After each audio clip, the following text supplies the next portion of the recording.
Le silence de juillet pesait lourdement sur les montagnes des Vosges, ce vendredi soir de 2003. Marguerite Dubois regardait par la vitre de leur Peugeot familial, contemplant les sapins qui défilaient comme des sentinelles sombres le long de la route sinueuse. À ses côtés, son mari Bernard conduisait avec cette concentration particulière qu'il adoptait toujours en montagne, ses mains crispées sur le volant. Sur la banquette arrière, leur fille Camille, 16 ans, avait finalement rangé son baladeur CD après avoir épuisé les piles et observait elle aussi ce paysage qui semblait sortir d'un conte. « Encore combien de kilomètres, papa ?» demanda-t-elle en étouffant un bâillement. « Plus très loin, ma chérie. D'après les indications, nous devrions apercevoir le lac dans une dizaine de minutes. » Marguerite sentit son cœur se serrer d'une étrange appréhension. Peut-être était-ce cette impression de s'enfoncer toujours plus profondément dans une nature sauvage, loin de tout. Elle qui avait tant insisté pour qu'ils s'accordent enfin ces quelques jours de vacances loin de Dijon, loin de l'agence immobilière où Bernard S. épuisait depuis des mois, loin de ses propres préoccupations d'infirmière dans un service de cardiologie de plus en plus surchargé. Elle avait besoin de ce ressourcement, et Camille aussi, qui venait de terminer une année de première particulièrement difficile. L'idée de cette auberge avait germé durant une de ces soirées où l'épuisement les laissait tous trois silencieux devant la télévision. Marguerite avait navigué sur Internet à la recherche d'un endroit authentique, tranquille. Les photos de l'auberge des Brumes l'avaient immédiatement séduite. Cette bâtisse de pierre et de bois, avec ses volets verts et ses géraniums aux fenêtres, niché au bord du lac de Gérardmer. Le site promettait une parenthèse enchantée au cœur de la nature préservée des Vosges. Exactement ce dont ils avaient besoin. « Regarde, maman !» s'exclama soudain Camille en pointant du doigt vers la gauche. À travers les arbres, une étendue d'eau miroitait sous les derniers rayons du soleil couchant. Le lac de Gérardmer se dévoilait peu à peu, majestueux et paisible, cerné de collines boisées qui se reflétaient parfaitement dans ses eaux sombres. Un sentiment de paix profonde envahit Marguerite. Peut-être ses craintes étaient-elles infondées, après tout? Bernard ralentit et consulta les indications griffonnées sur un papier. « Nous devons prendre la petite route à droite, juste après ce panneau. » Ils quittèrent la route principale pour s'engager sur un chemin plus étroit, bordé de fougères et de ronces. Les phares éclairaient une voie de plus en plus sinueuse, qui semblait les emmener vers les profondeurs de la forêt. Marguerite remarqua qu'il n'y avait aucun éclairage public, aucune autre habitation visible. Seuls les arbres les entouraient, de plus en plus denses. « Tu es sûr que c'est le bon chemin ?» demanda-t-elle, ne parvenant pas à dissimuler complètement son inquiétude. « Selon le GPS, oui. Et regarde, il y a un panneau là-bas. » Effectivement. Un panneau de bois peint à la main indiquait « Auberge des Brumes, 500 mètres. » Bernard sourit, soulagé. « Tu vois, nous y sommes presque. » Quelques instants plus tard, ils débouchèrent dans une clairière où se dressait l'auberge. La réalité dépassait les photos. La bâtisse de 2 étages, avec ses colombages apparents et sa toiture d'ardoise, dégageait un charme authentique et chaleureux. Des lumières dorées brillaient aux fenêtres du rez-de-chaussée, et une terrasse en bois étendait vers le lac, dont on apercevait la surface scintillante à travers les arbres. « C'est exactement comme sur les photos », s'enthousiasma Camille en descendant de voiture. « Et on entend même le clapotis de l'eau. » Ils récupérèrent leurs bagages dans le coffre, respirant à plein poumon l'air pur et frais de la montagne. Une odeur de résine et d'eau mélangée flottait dans l'atmosphère. Marguerite se sentit immédiatement apaisée. Ses appréhensions de tout à l'heure lui semblaient maintenant ridicules. La porte d'entrée s'ouvrit avant même qu'il n'ait eu le temps de frapper. Une femme d'une 40aine d'années apparut, souriante et avenante, plutôt grande. Avec des cheveux châtain clair noués en chignon et des yeux verts pétillants, elle portait une robe de lin beige qui lui donnait un air à la fois décontracté et élégant. « Bonsoir, vous devez être la famille Dubois. Je suis Sylvie. Je m'occupe de l'accueil ce week-end. Bienvenue à l'Auberge des Brumes. » Sa voix était chaleureuse, avec un léger accent qui n'était pas de la région, mais que Marguerite n'arrivait pas à situer précisément. Peut-être du sud? Bernard sera la main tendue de leur hôte. « Bonsoir Sylvie, nous sommes ravis d'être ici. Le cadre est magnifique. Attendez de voir votre chambre. Vous avez la suite familiale au premier étage, avec vue directe sur le lac. Suivez-moi. Je vais vous montrer. » Elle les précéda à l'intérieur. Le hall d'entrée était décoré avec goût. Poutres apparentes au plafond, carrelage en tomettes, mobilier en bois massif. Une cheminée en pierre dominait le salon, où quelques fauteuils en cuir patiné invitaient à la détente. L'ambiance était exactement celle qu'avait espérée Marguerite. Rustique, mais raffinée. Authentique, sans être rustique. L'auberge appartient à Monsieur Mercier. Mais il s'absente souvent pour son autre établissement dans le Jura, expliqua Sylvie en les guidant vers l'escalier de bois. C'est pourquoi il fait appel à moi pour l'accueil quand il n'est pas là. J'adore cet endroit, c'est si paisible. Ils montèrent à l'étage. La suite familiale était spacieuse et lumineuse, avec une grande fenêtre donnant effectivement sur le lac. Camille se précipita vers la baie vitrée et poussa un cri d'admiration. C'est incroyable. On voit toute l'étendue d'eau, et là-bas, au fond, ces collines. Demain matin, avec le lever du soleil, ce sera encore plus beau, promit Sylvie. Et si vous voulez, je peux vous indiquer où louer des pédalos. Il y a aussi de superbes sentiers de randonnée, si cela vous intéresse. Marguerite et Bernard échangèrent un regard complice. Cet endroit était parfait pour leur petite escapade familiale. Camille avait déjà sorti son appareil photo numérique.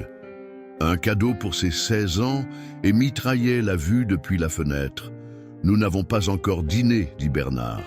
Serait-il possible de commander quelque chose ? » Bien sûr, la cuisine est fermée le vendredi soir, mais j'ai préparé un plateau de charcuterie locale et de fromage de la région. Avec du pain frais et une bouteille de Gewürztraminer, cela vous convient-il ? Parfaitement, répondit Marguerite, touchée par cette attention. Sylvie redescendit leur chercher le plateau, pendant qu'ils s'installaient dans la chambre.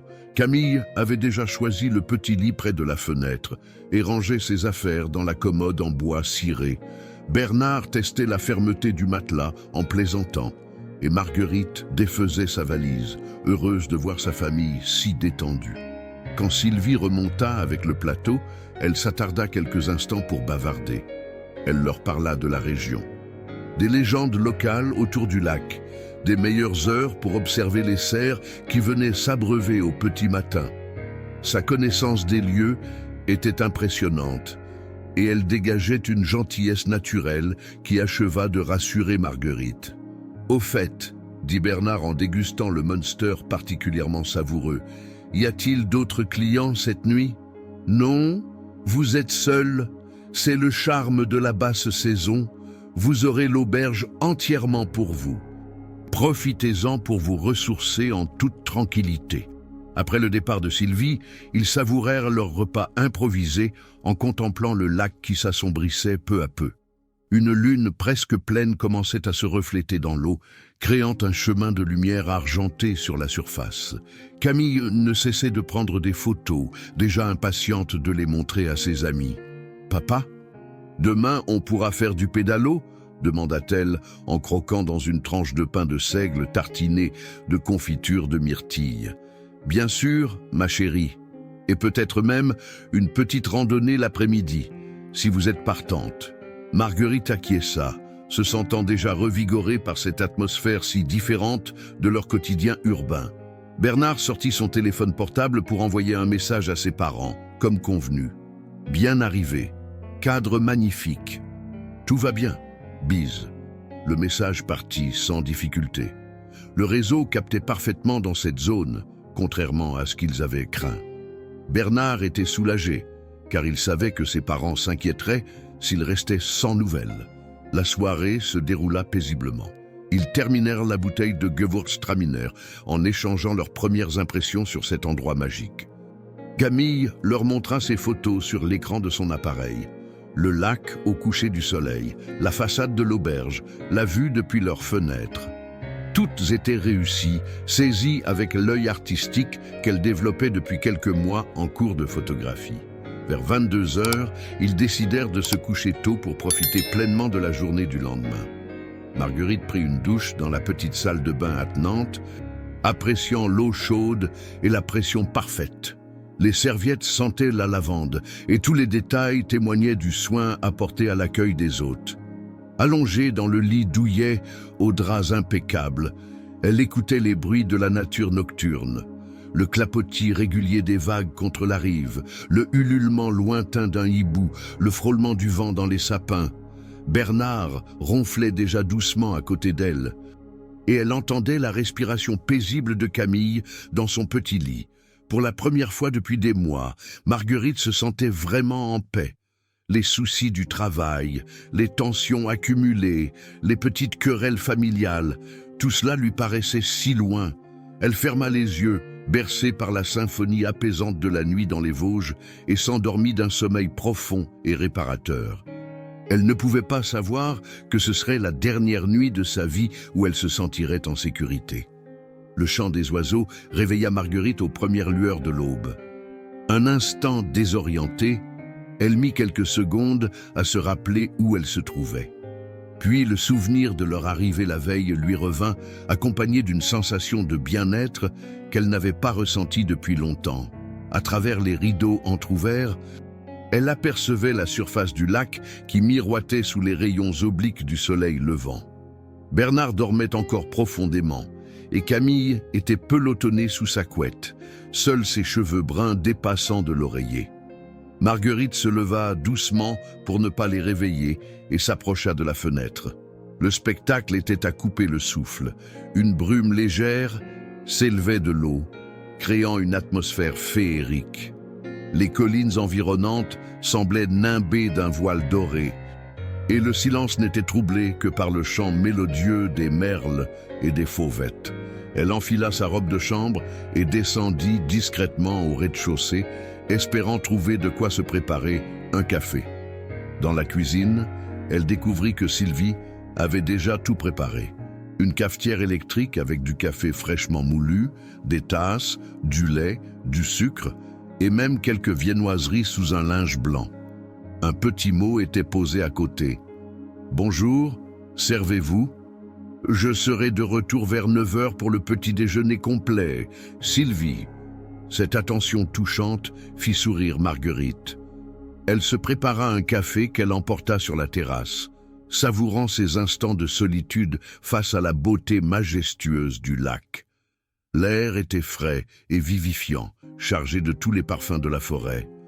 Elle respira profondément, sentant ses poumons se remplir de cette pureté qu'on ne trouvait jamais en ville. C'est alors qu'elle remarqua quelque chose d'étrange. De l'autre côté du lac, sur la rive opposée, une silhouette semblait se déplacer lentement entre les arbres.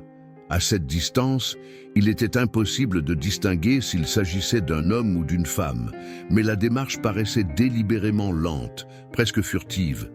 La personne s'arrêtait de temps en temps, comme si elle observait quelque chose ou quelqu'un. Marguerite plissa les yeux, tentant de mieux voir. Mais la brume matinale et la distance rendaient l'observation difficile. Quand elle regarda de nouveau quelques secondes plus tard, la silhouette avait disparu. Peut-être était-ce simplement un randonneur matinal ou un habitant du coin qui promenait son chien. Elle chassa cette pensée de son esprit, se reprochant d'être toujours si méfiante. Bernard et Camille ne tardèrent pas à la rejoindre, attirés par l'odeur du café et l'envie de profiter de cette magnifique matinée. Camille avait déjà son appareil photo autour du cou et s'extasiait devant chaque détail du paysage. « Maman, tu as vu cette lumière sur l'eau ? C'est magique. Et ces reflets dans la brume ?» Elle mitraillait sans relâche, captant sous tous les angles cette beauté naturelle qui la fascinait. Bernard, plus pragmatique, étudiait une carte de la région que Sylvie avait laissée sur la table. « Regardez, il y a plusieurs sentiers balisés autour du lac. Celui-ci mène à un belvédère sur les hauteurs, avec une vue panoramique sur toute la vallée. Qu'est-ce que vous en dites ?» Marguerite acquiesça, même si elle ressentait une légère appréhension à l'idée de s'aventurer dans ces sentiers isolés. Elle préférait rester près de l'auberge, dans cet environnement rassurant. Mais elle ne voulait pas gâcher l'enthousiasme de sa famille. Sylvie arriva vers 9 heures, comme promis, avec un panier rempli de victuailles pour le petit déjeuner. Pain frais, confiture maison, beurre fermier, œufs à la coque, jus d'orange pressé. Elle avait visiblement fait des courses tôt ce matin pour leur offrir ce festin. « Avez-vous bien dormi ?» demanda-t-elle en dressant la table sur la terrasse. « Merveilleusement bien !» répondit Bernard. « Et ce cadre est encore plus beau le matin. Vous avez de la chance de travailler dans un endroit pareil. » Sylvie sourit. Mais Marguerite crut déceler une ombre fugace dans son regard. « Oui, c'est un privilège, mais parfois cette solitude peut être pesante, surtout quand Monsieur Mercier s'absente pour de longues périodes. Vous habitez ici en permanence ?» s'enquit Camille avec curiosité. « Oh non, j'ai un petit appartement à Gérardmer. Mais quand il y a des clients, je dors parfois à l'auberge, dans la chambre de service au rez-de-chaussée. C'est plus pratique pour assurer l'accueil. » Pendant le petit déjeuner, Sylvie leur donna de précieux conseils sur les activités de la journée. Elle recommandait particulièrement la location de pédalos au petit port de Gérardmer, accessible en 10 minutes de voiture. Pour la randonnée, elle suggérait le sentier du Belvédère, mais en fin d'après-midi, quand la lumière serait plus douce. Et surtout, n'oubliez pas de prendre des photos du coucher de soleil depuis les hauteurs. C'est un spectacle inoubliable. Après le déjeuner, ils prirent la voiture pour se rendre au port de location. Le trajet le long du lac leur permit d'admirer sous un autre angle ce joyau des Vosges. L'eau était d'un bleu profond, presque noire par endroits, et les rives verdoyantes se reflétaient parfaitement dans cette surface lisse comme un miroir. Au port, un homme âgé aux cheveux blancs et au visage buriné par le soleil leur loua un pédalo pour l'après-midi.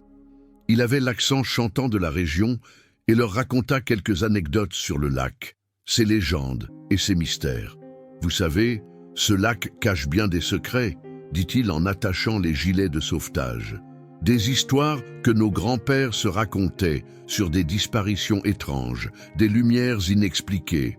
Mais bon, ce ne sont que des légendes pour faire peur aux touristes. » Il rit de bon cœur, mais Marguerite ne put s'empêcher de frissonner. Pourquoi fallait-il toujours qu'on évoque ce genre d'histoire dans les endroits isolés? L'après-midi sur le lac fut délicieux.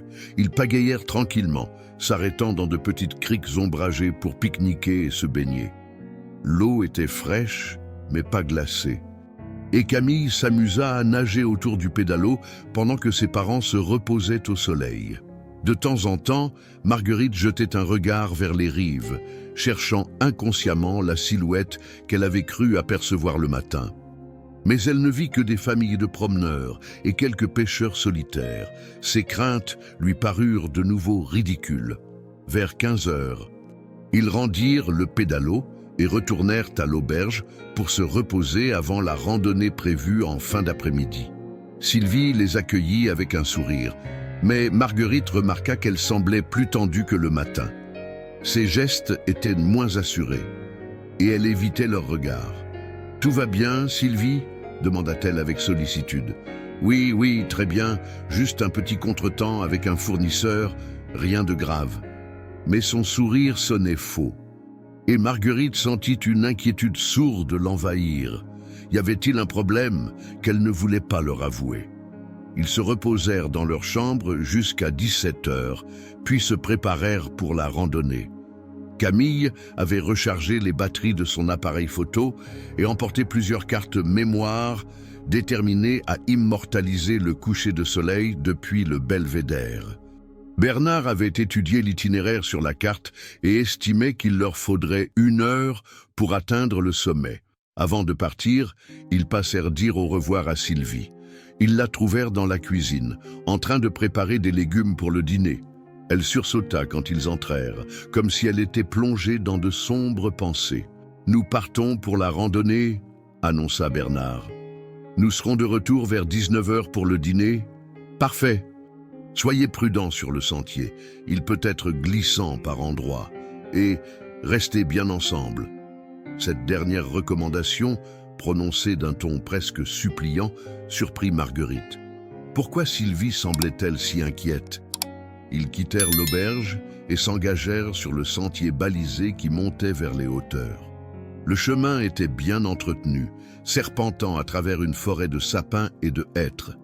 L'air embaumait la résine et les champignons, et le seul bruit était celui de leurs pas sur les feuilles mortes. Au bout d'une demi-heure de marche, ils firent une pause près d'un ruisseau qui dévalait la pente en cascatelle. Camille en profita pour photographier ces jeux d'eau et de lumière qui la fascinaient. Bernard consulta sa montre et estima qu'ils étaient dans les temps. Plus que 20 minutes et nous arriverons au belvédère. J'ai hâte de voir cette vue panoramique. Ils reprirent la montée. Mais Marguerite commençait à ressentir une oppression grandissante. Cette forêt si dense, ces arbres qui semblaient se refermer sur eux, cette solitude absolue. Elle avait l'impression d'être observée, épiée par des yeux invisibles. Plusieurs fois, elle se retourna, certaine d'avoir entendu du bruit derrière eux, mais ne vit jamais rien. « Tu vas bien, maman ?» demanda Camille en remarquant son trouble. « Oui, ma chérie, c'est juste, cette forêt est si silencieuse. Ça me met un peu mal à l'aise. » Bernard la prit par la main, essayant de la rassurer. « Nous sommes ensemble et le sentier est parfaitement balisé. Il n'y a aucun danger. » Mais au fond de lui, il commençait lui aussi à ressentir cette étrange sensation de être surveillé. Le silence était en effet troublant. Aucun chant d'oiseau, aucun bruissement de petit animal dans les fourrés, comme si la forêt retenait son souffle. Ils atteignirent enfin le belvédère au moment où le soleil commençait sa descente vers l'horizon. La vue était effectivement époustouflante. Le lac S étalait en contrebas dans toute sa splendeur, entouré d'un écrin de verdure qui étendait à perte de vue. Les collines ondulaient jusqu'aux montagnes plus hautes des Vosges, et tout ce paysage baignait dans une lumière dorée d'une beauté saisissante. Camille était aux anges, multipliant les prises de vue sous tous les angles. Bernard et Marguerite s'installèrent sur un banc de bois pour contempler ce spectacle grandiose. Peu à peu, la magie du lieu apaisa leurs appréhensions. C'est alors qu'ils remarquèrent qu'ils n'étaient pas seuls au belvédère. Un homme se tenait à l'extrémité de la plateforme d'observation, immobile comme une statue, le regard fixé sur le lac en contrebas. Il ne semblait pas avoir remarqué leur arrivée, ou alors il les ignorait délibérément. De taille moyenne, vêtu d'un blouson sombre et d'un pantalon de toile, il avait quelque chose dans sa posture qui mettait Marguerite mal à l'aise. Une rigidité inquiétante, comme s'il était aux aguets. Bernard hésita un instant, puis décida d'engager la conversation. Après tout, ils étaient tous là pour admirer le même paysage. « Magnifique vue, n'est-ce pas ?» dit-il en s'approchant de l'inconnu. L'homme se tourna lentement vers eux. Il était âgé d'une quarantaine d'années, avec un visage émacié et des yeux d'un bleu délavé qui semblaient regarder à travers les choses, plutôt que les voir. Quand il sourit, Marguerite eut un mouvement de recul instinctif. « Oui, magnifique », répondit-il d'une voix étrangement monocorde. « J'aime venir ici pour observer. On voit tout depuis ce point, tout ce qui se passe en bas. » Sa façon d'insister sur le mot « tout » mit Bernard légèrement mal à l'aise. Mais il poursuivit poliment la conversation. « Vous êtes de la région ? On peut dire ça. Je connais très bien ces montagnes, leurs secrets, leurs particularités. » L'homme sortit de sa poche une paire de jumelles et les porta à ses yeux, scrutant méthodiquement le paysage en contrebas. Son regard s'arrêta sur l'auberge, qu'on apercevait au loin à travers les arbres. « Vous logez là-bas, je suppose ?»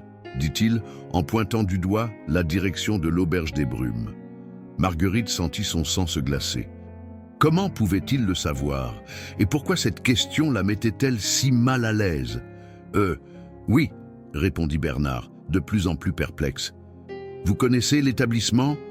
L'homme eut de nouveau ce sourire qui n'atteignait pas ses yeux. L'auberge des Brumes. Oui, je la connais bien. Un endroit unique, plein d'histoires. Il rangea ses jumelles et fit quelques pas vers eux. Marguerite remarqua qu'il boitait légèrement et que ses mains portaient de nombreuses cicatrices, comme s'il avait eu un accident ou s'était battu. « Vous y passez un bon séjour, j'espère ?»« Excellent !» s'empressa de répondre Bernard, qui souhaitait maintenant abréger cette conversation. « Bon, nous allons y retourner justement. Le soleil se couche et... » « Ah oui, le coucher de soleil !» l'interrompit l'inconnu. « C'est le meilleur moment pour capturer les images.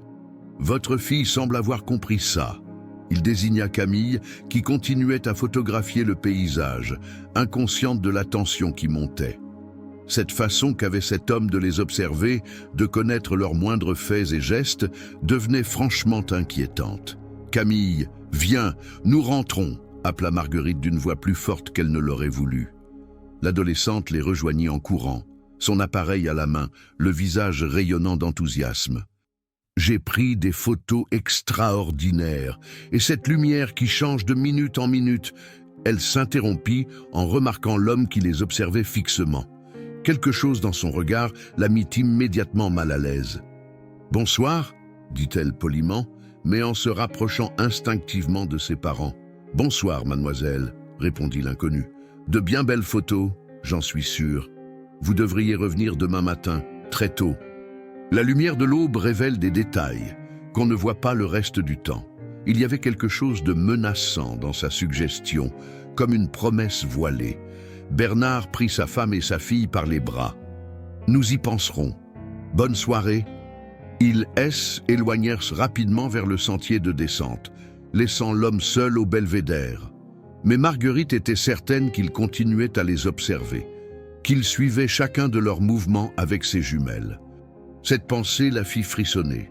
« Quel type bizarre !» murmura Camille, une fois qu'ils furent hors de portée d'oreille. « Il me faisait peur, à me regarder comme ça. »« À moi aussi, » avoua Marguerite. « Et comment savait-il que nous logions à l'auberge ?» Bernard fronça les sourcils. Cette rencontre l'avait mis mal à l'aise lui aussi, même s'il tentait de se rassurer. « Il a peut-être vu notre voiture devant l'établissement. » Ou alors Sylvie lui en a parlé. Mais au fond de lui, cette explication ne le satisfaisait pas. L'attitude de cet homme était trop étrange, trop calculée. Et cette façon qu'il avait eue de scruter l'auberge avec ses jumelles. La descente se fit dans un silence tendu. Le soleil disparaissait rapidement derrière les collines et la forêt s'assombrissait de minute en minute. Les ombres s'allongeaient entre les arbres, créant des formes inquiétantes qui semblaient bouger dans la pénombre. Marguerite ne cessait de jeter des regards par-dessus son épaule, certaine d'entendre des pas derrière eux. « Papa, j'ai l'impression qu'on nous suit », chuchota Camille, en serrant son appareil photo contre elle. Bernard s'arrêta et tendit l'oreille. Effectivement, il lui semblait percevoir un léger bruit de pas sur les feuilles mortes. Mais quand il se retournait, il ne voyait rien. Le sentier derrière eux était désert. « Ce sont sans doute des animaux », dit-il pour rassurer sa fille et sa femme, mais sa voix manquait de conviction. Ils pressèrent le pas, impatients de retrouver la sécurité de l'auberge. Quand ils aperçurent enfin les lumières chaudes de l'établissement à travers les arbres, ils poussèrent tous trois un soupir de soulagement. Sylvie les attendait sur le pas de la porte, visiblement inquiète. Dès qu'elle les vit arriver, son visage s'éclaira. « Vous voilà enfin ! J'y étais inquiète. Vous aviez dit 19 heures et il est presque 20 heures. Nous avons fait une rencontre particulière au belvédère, » expliqua Bernard. Un homme assez étrange qui semblait nous connaître. Le visage de Sylvie se durcit immédiatement. Comment était-il?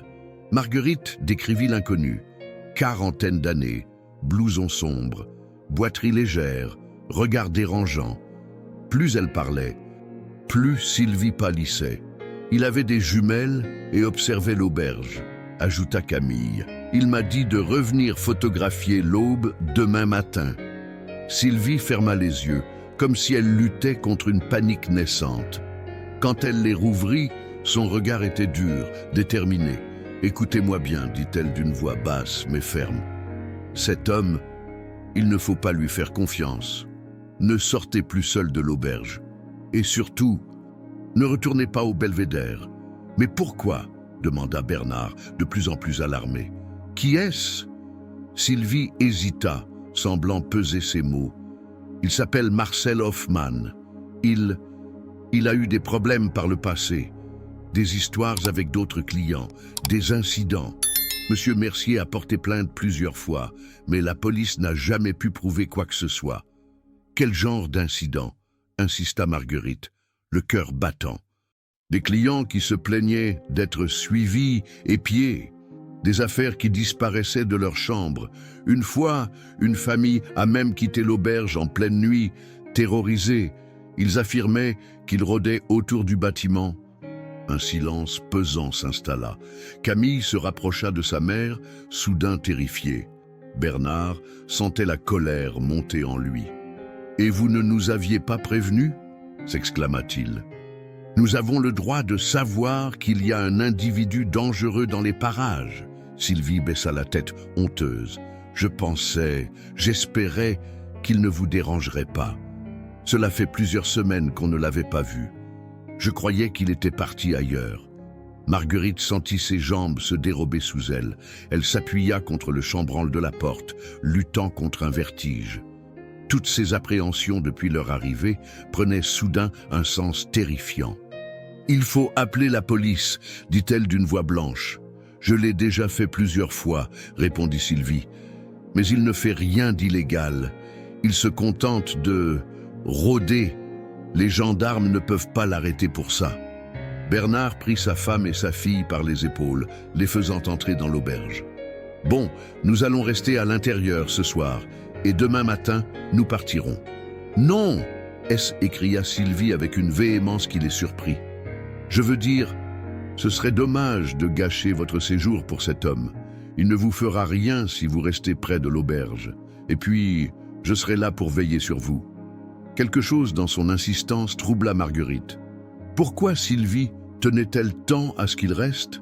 N'était-il pas plus logique de partir, maintenant qu'il savait qu'un individu suspect rôdait dans les parages ? Ils dînèrent dans une atmosphère tendue. Sylvie avait préparé un excellent repas, potage aux champignons, truite aux amandes, tarte aux myrtilles, mais aucun d'eux n'avait vraiment d'appétit. Camille picorait dans son assiette, jetant sans cesse des regards vers les fenêtres. Bernard consultait régulièrement sa montre, comme s'il comptait les heures qui les séparaient du départ. Seule Marguerite observait attentivement Sylvie. Quelque chose avait changé chez leur hôte depuis qu'ils avaient évoqué leur rencontre avec Hoffmann. Elle était nerveuse, agitée, et ses gestes trahissaient une tension extrême. Plusieurs fois, Marguerite l'a surpris en train de regarder vers la porte d'entrée, comme si elle attendait quelqu'un. Après le dîner, ils remontèrent dans leur chambre et verrouillèrent soigneusement la porte. Bernard poussa même une chaise contre la poignée, par précaution. Camille se blottit entre ses parents dans le grand lit, trop effrayée pour dormir seule. « Papa, tu crois qu'il va revenir cette nuit ?» chuchota-t-elle. « Je ne sais pas, ma chérie, mais nous sommes en sécurité ici. Les portes sont fermées et Sylvie veille en bas. Pourtant, aucun d'eux ne trouvait le sommeil. Le moindre bruit les faisait sursauter.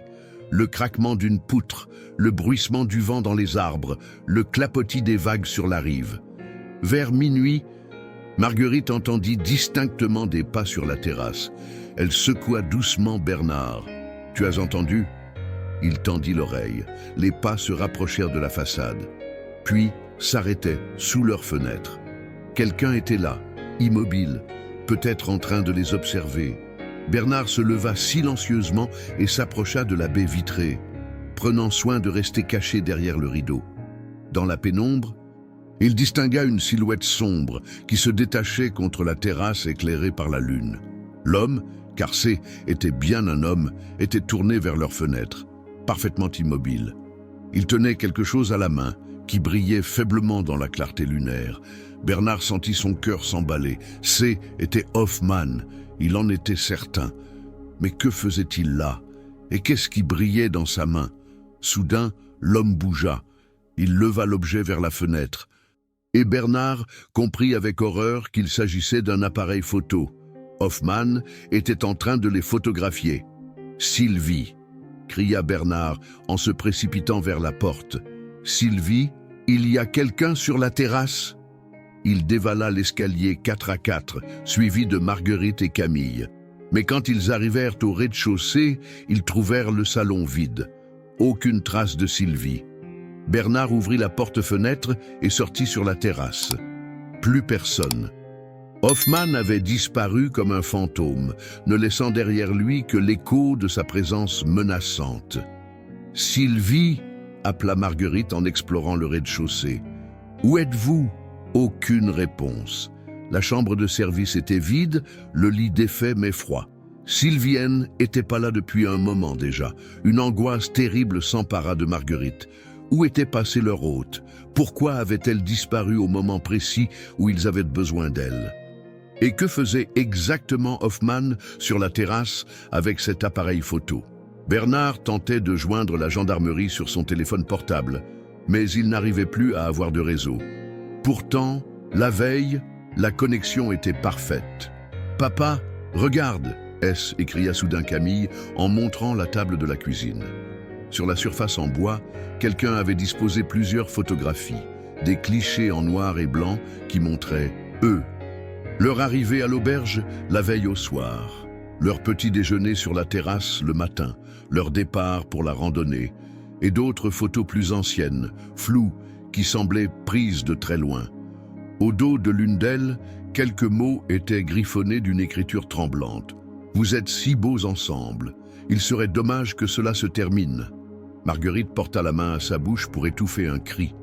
Bernard sentit ses jambes se dérober. Camille éclata en sanglots. Ils étaient pris au piège, et ils commençaient à comprendre que ce piège avait été soigneusement préparé depuis le début. L'aube se levait sur le lac de Gérardmer, mais la famille Dubois ne vit pas ce nouveau jour se dessiner derrière les rideaux de leur chambre. Ils avaient barricadé la porte avec tous les meubles qu'ils avaient pu déplacer et attendaient, serrés les uns contre les autres, que les premières lueurs du jour leur apportent un peu de réconfort. Bernard n'avait pas fermé l'œil de la nuit.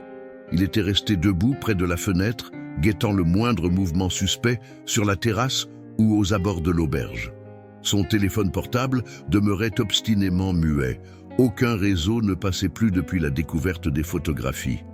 Cette coupure ne pouvait pas être un hasard. Marguerite tenait Camille contre elle, caressant doucement ses cheveux pour la rassurer. L'adolescente avait fini par s'endormir dès épuisement vers 4 heures du matin, mais son sommeil était agité, ponctué de gémissements et de sursauts. Dans ses rêves, elle revoyait sans cesse le regard glacé d'Hoffmann au belvédère, et cette façon qu'il avait eue de la dévisager, comme s'il la connaissait déjà. « Qu'est-ce qu'on va faire ?» chuchota Marguerite pour ne pas réveiller sa fille. Bernard se tourna vers elle. Dans la lumière naissante, elle put voir à quel point il était épuisé et inquiet. Ses traits étaient tirés, ses yeux cernés et ses mains tremblaient légèrement. « Dès que le jour sera complètement levé, nous partirons. Nous prendrons nos affaires et nous filerons d'ici. Peu importe ce qui se passe avec Sylvie ou avec cet homme, nous ne resterons pas une minute de plus. » Marguerite acquiesça, même si une part d'elle-même se demandait s'ils arriveraient vraiment à s'échapper. Cette sensation d'être pris dans une toile d'araignée invisible ne la quittait plus. Tout dans cette histoire sonnait faux. L'attitude de Sylvie, la disparition du réseau téléphonique, ces photographies disposées comme un message. Vers 7 heures, ils entendirent du bruit au rez-de-chaussée. Des pas, le cliquetis de couverts, le sifflement d'une bouilloire. Sylvie était de retour. Et elle semblait vaquer à ses occupations matinales comme si de rien n'était. Bernard déplaça silencieusement la commode qui bloquait la porte et descendit prudemment l'escalier. Il trouva Sylvie dans la cuisine, en train de préparer le petit déjeuner avec la même application que la veille. Mais quelque chose avait changé dans son attitude. Elle était plus calme, presque sereine, comme si un poids S était enlevé de ses épaules. « Bonjour Bernard », dit-elle sans se retourner. « Vous avez passé une bonne nuit ?» La question était tellement décalée par rapport à ce qu'ils avaient vécu que Bernard en resta muet quelques secondes. « Où étiez-vous hier soir ?» finit-il par demander d'une voix dure. Nous vous avons cherché partout quand cet homme rôdait autour de l'auberge. » Sylvie se tourna enfin vers lui et Bernard eut un mouvement de recul. Son regard avait changé. Fini l'expression chaleureuse et bienveillante des jours précédents. Ses yeux verts étaient maintenant froids, calculateurs, presque cruels. « J'avais des choses à régler, » répondit-elle simplement. « Des affaires importantes qui ne pouvaient pas attendre. » « Et les photographies? Vous savez quelque chose à propos de ces photos qu'on a trouvées sur la table ?» Un sourire étrange étira les lèvres de Sylvie. Un sourire qui ne montait pas jusqu'à ses yeux et qui donna la chair de poule à Bernard. « Ah, vous les avez trouvés? Marcel a vraiment du talent, vous ne trouvez pas? Il saisit si bien l'essence des gens, leurs émotions, leur vulnérabilité. » Bernard sentit son sang se glacer. « Marcel, vous voulez dire Hoffman? » ?»« Bien sûr. Nous travaillons ensemble depuis longtemps, Marcel et moi. Nous formons une équipe très efficace. » La vérité s'abattit sur Bernard comme un coup de massue. Sylvie et Hoffman étaient complices. Tout avait été orchestré depuis le début. L'annonce sur le site, l'accueil chaleureux, l'isolement de l'auberge. Ils étaient tombés dans un piège soigneusement tendu. « Qu'est-ce que vous nous voulez ?» balbutia-t-il, la gorge serrée par l'angoisse. Sylvie s'approcha de lui et Bernard remarqua qu'elle tenait un long couteau de cuisine à la main. Elle le manipulait avec désinvolture, comme s'il s'agissait d'un objet parfaitement anodin. « Ce que nous voulons, mais rien de spécial, voyons, juste vivre nos passions. Marcel adore photographier de belles familles comme la vôtre, et moi, j'aime créer des souvenirs inoubliables pour mes clients. » Elle rit doucement, et ce rire glaça Bernard jusqu'aux os. Il y avait quelque chose de profondément dérangé dans cette gaieté factice. « Vous êtes folle !» murmura-t-il en reculant vers l'escalier. « Folle ? Oh non, Bernard, juste créative. Nous avons développé une méthode très particulière pour immortaliser nos clients, des souvenirs que leurs familles garderont toute leur vie. » Bernard comprit alors l'horrible vérité. Ces gens ne se contentaient pas d'épier leurs victimes, ils les faisaient disparaître et envoyaient ensuite des souvenirs aux familles. Comme cette pulséra qu'avaient reçue les parents de la fille dans le dossier qu'ils avaient peut-être lu quelque part, ou cette photo du lac prise d'en haut. Il se rua vers l'escalier, criant pour prévenir sa femme et sa fille. Mais Sylvie fut plus rapide. Elle bondit vers lui et le rattrapa par le bras, l'arrêtant net dans sa fuite. « Où allez-vous comme ça, Bernard? Le petit déjeuner n'est pas terminé. Et Marcel arrive bientôt pour la séance photo finale. » Au même moment, Marguerite apparut en haut de l'escalier, Camille derrière elle. Elles avaient entendu les éclats de voix et descendaient voir ce qui se passait. Quand elles découvrirent la scène, Bernard, retenu par Sylvie qui brandissait un couteau, elles se figèrent d'horreur. « Ah, parfait, voilà toute la famille réunie », dit Sylvie avec cette joie malsaine qui la caractérisait maintenant. « Marcel va être ravi. Il déteste quand les gens ne sont pas coopératifs. » Camille éclata en sanglots et se précipita vers son père, mais Sylvie l'arrêta d'un geste menaçant du couteau. « Non, non, ma petite. Tout le monde reste bien sage. Nous allons attendre Marcel gentiment, et puis nous ferons une dernière promenade ensemble. Une promenade que vous n'oublierez jamais. » Marguerite sentait la panique la submerger, mais elle luttait pour garder son sang-froid. Il fallait qu'elle trouve un moyen de sauver sa famille. Elle observa la cuisine, cherchant une arme, une échappatoire, n'importe quoi qui pourrait les aider. « Pourquoi ?» demanda-t-elle d'une voix qu'elle voulait ferme. « Pourquoi faites-vous ça ?» Sylvie la regarda avec une expression presque compatissante. « Parce que c'est beau, Marguerite, parce que votre amour, votre bonheur familial, tout cela mérite d'être préservé. Pour toujours. » « Vous êtes malade ?» cracha Bernard, toujours retenu par le bras. « Malade? Non. Nous sommes des artistes. Nous créons de l'éternel à partir de l'éphémère. Vos familles reçoivent des souvenirs magnifiques. Et vous devenez immortels. » Un bruit de pas résonna sur la terrasse. Marcel Hoffman venait d'arriver, son appareil photo en bandoulière et ce sourire inquiétant qu'il lui connaissait. Il entra dans la cuisine comme s'il était chez lui. saluant Sylvie d'un hochement de tête complice. « Bonjour tout le monde, j'espère que vous êtes prêts pour notre excursion matinale. J'ai repéré l'endroit parfait pour les dernières photos. » Camille se mit à pleurer plus fort et Marguerite la prit instinctivement dans ses bras. Cette famille qui était venue chercher la paix et la sérénité dans les Vosges se retrouvait maintenant face à ses pires cauchemars. « Vous n'avez pas le droit !» cria Marguerite. « Nous avons des familles qui nous attendent, des gens qui vont s'inquiéter. » Hoffmann éclata de rire. « Ah, mais c'est exactement ce qui rend la chose si poignante.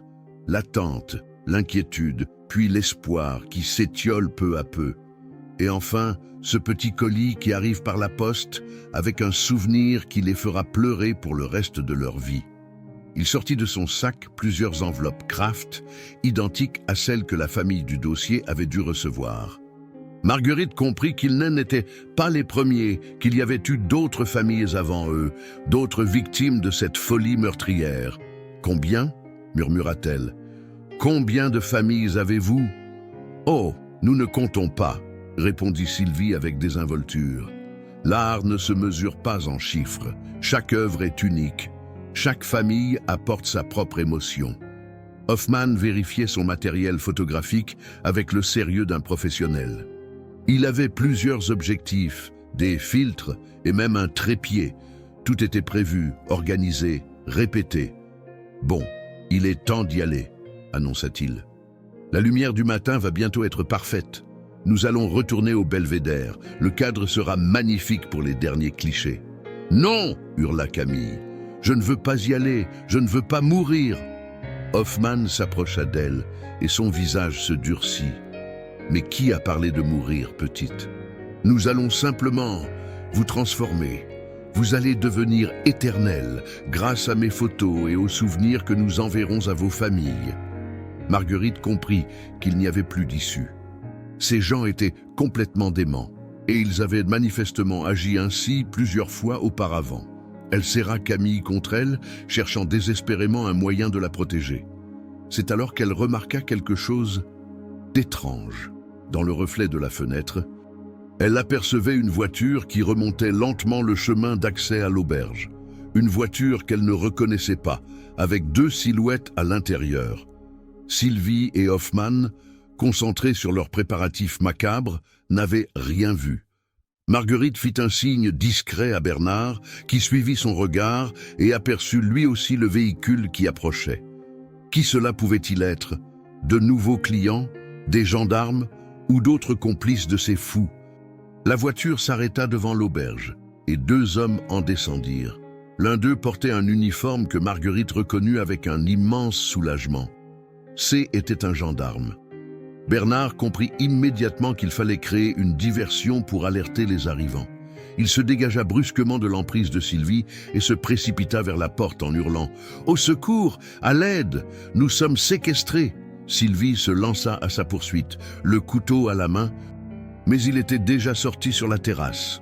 Hoffmann jura et rangea précipitamment son matériel, comprenant que leur plan venait de s'écrouler.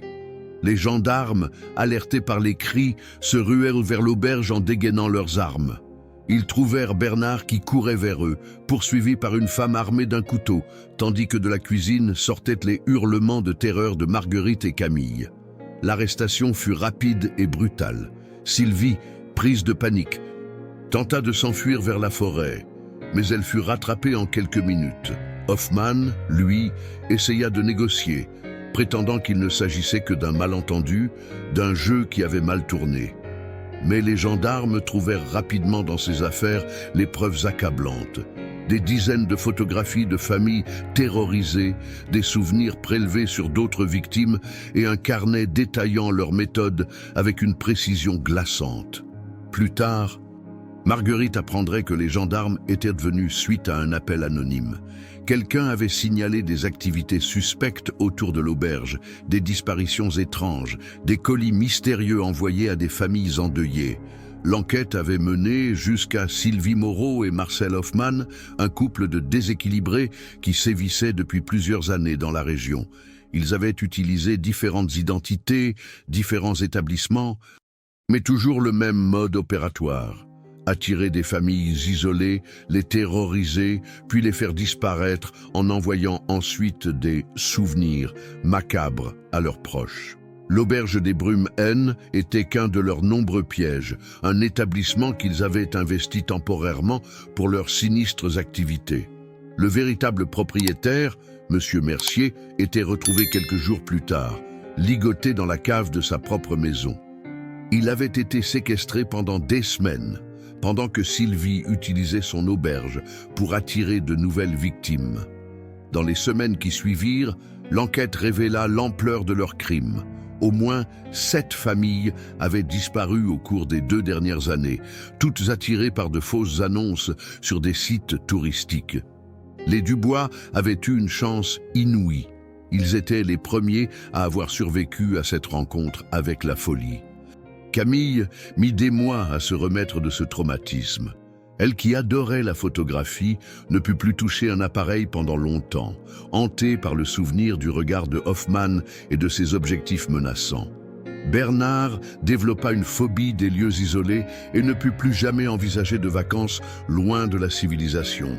Quant à Marguerite, elle eut longtemps des cauchemars où elle revoyait le sourire dément de Sylvie et entendait ses paroles sur l'art de créer de l'éternel. Mais ils étaient vivants, ils étaient ensemble. Et peu à peu, l'amour familial qui avait failli causer leur perte devint aussi leur force pour surmonter ce cauchemar. Aujourd'hui encore, quand Marguerite repense à ces moments terrifiants au bord du lac de Gérardmer, elle frissonne. Mais elle se souvient aussi de la leçon terrible qu'elle en a tirée. Derrière les plus beaux décors peuvent se cacher les pires prédateurs. Et parfois, ce qui ressemble au paradis peut devenir l'antichambre de l'enfer. L'auberge des Brumes fut fermée définitivement après ces événements. Le bâtiment existe toujours, mais plus personne n'ose y séjourner. Les habitants de la région préfèrent oublier cette histoire qui a terni l'image paisible de leur belle région des Vosges. Quant à Sylvie Moreau et Marcel Hoffman, ils furent condamnés à la réclusion criminelle à perpétuité. Lors du procès, les familles des autres victimes purent enfin connaître la vérité sur le sort de leurs proches disparus. Une vérité atroce, mais qui leur permit de faire leur deuil, car c'est cela peut-être la leçon la plus cruelle de cette histoire. Parfois, la vérité fait mal, mais elle seule permet de guérir. Et l'amour d'une famille, même meurtrie, même traumatisée, reste plus fort que la folie des hommes. Chères auditrices, cette histoire vous a-t-elle touché ? Avez-vous ressenti cette angoisse, cette peur viscérale qui peut nous saisir quand nous réalisons que nous ne sommes pas en sécurité ? Nous avons tous en nous cette vulnérabilité, cet instinct de protection envers ceux que nous aimons. Partagez avec nous dans les commentaires vos propres expériences, ces moments où vous avez senti que quelque chose n'allait pas, où votre instinct vous a peut-être sauvé. Abonnez-vous à notre chaîne pour ne manquer aucune de nos enquêtes, car chaque histoire nous rappelle à quel point la vie est précieuse et fragile.